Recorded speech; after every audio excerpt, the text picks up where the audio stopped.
world of sport, there are stadiums and then there are graveyards, places where legacies die and the world's best teams are buried. For 31 years, Eden Park has been rugby's forbidden fortress. Dozens of teams have arrived with hope. Dozens have left broken, but history is about to face its greatest challenge. Why? Because the world champions are coming, and they believe that all fortresses are made to fall. In professional sport, a decade is a long time. An unbeaten streak that lasts a decade is almost unheard of. But 3 decades? That's stuff of myths.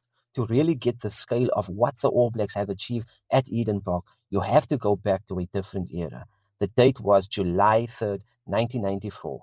The opponent, a French team playing with their classic flair and touch of madness. That day, they pulled off what is still whispered about as the try from the end of the world, a chaotic, brilliant length of the field score to snatch a historic 23-20 win. Since that day, Eden Park has become more than just a rugby pitch. It has become a bastion of invincibility. The unbeaten streak now stands at a staggering 50 test matches.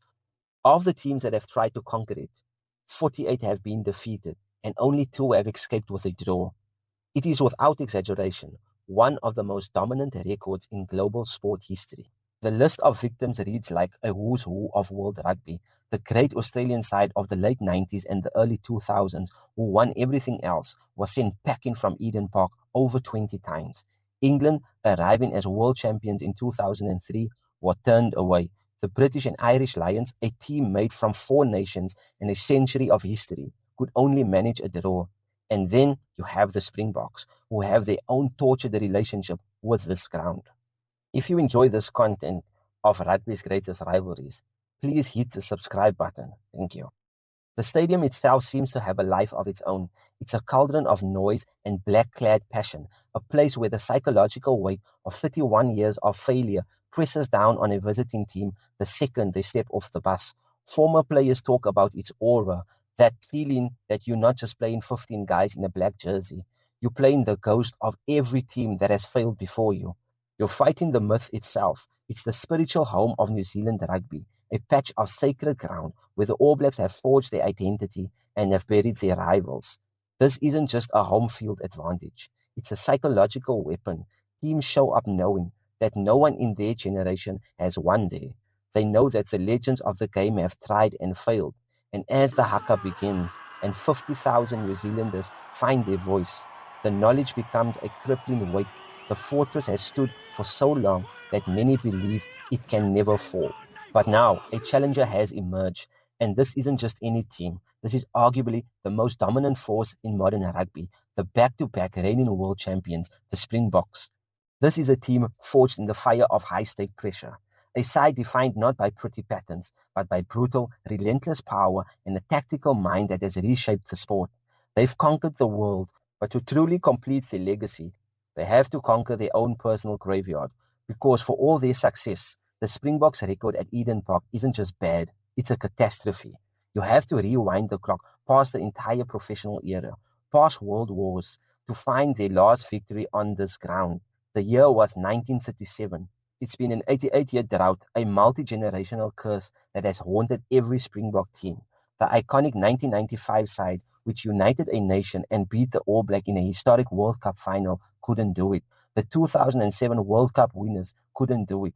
The 2009 team, one of the most dominant tri-nation sides ever, couldn't do it. Great captains, legendary players, and fearsome forward packs have all shown up in Auckland, believing that they would be the one to break the curse, only to leave with that same bitter taste of defeat.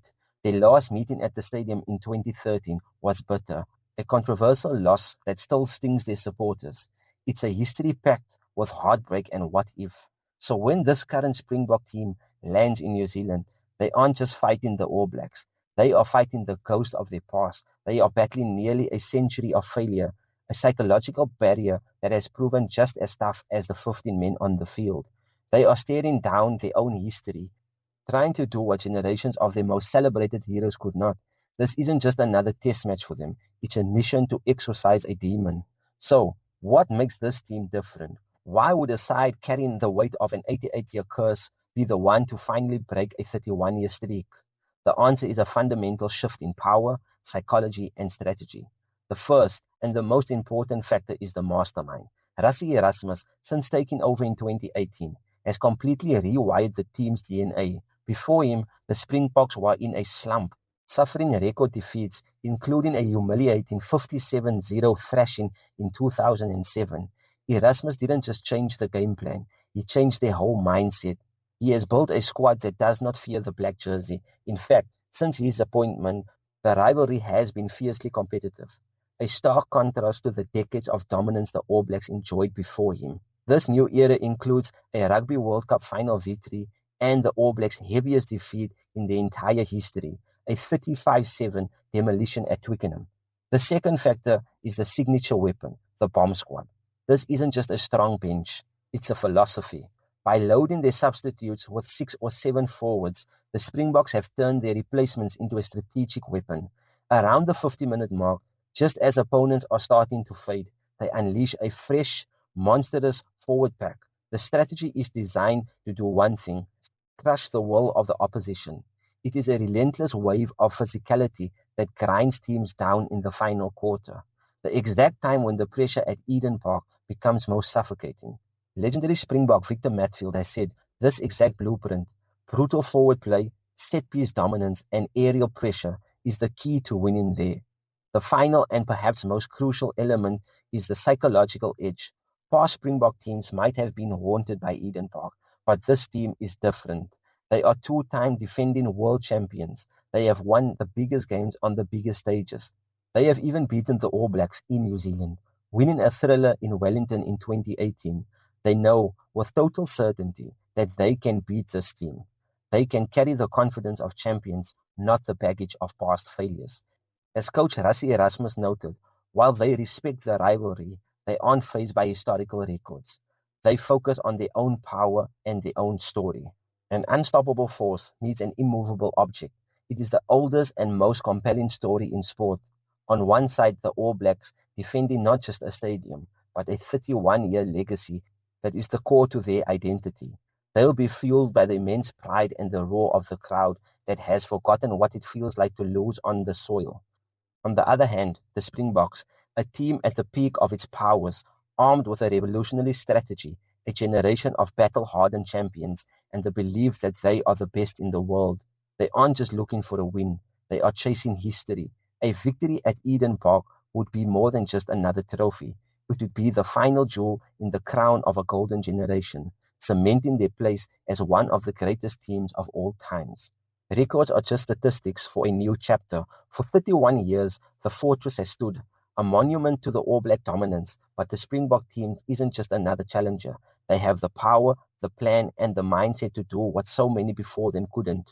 The stage is set for one of the most anticipated clashes in modern rugby history, a confirmed fixture on September 6, 2025, a battle between legacy and ambition, between history and destiny. For 31 years, the fortress has stood. On September the 6th, the world champions arrive to tear it down. Will they succeed, or will the ghost of Eden Park claim another victory? Who takes it? Let me know your predictions in the comments below. And don't forget to subscribe for more stories from the heart of sport.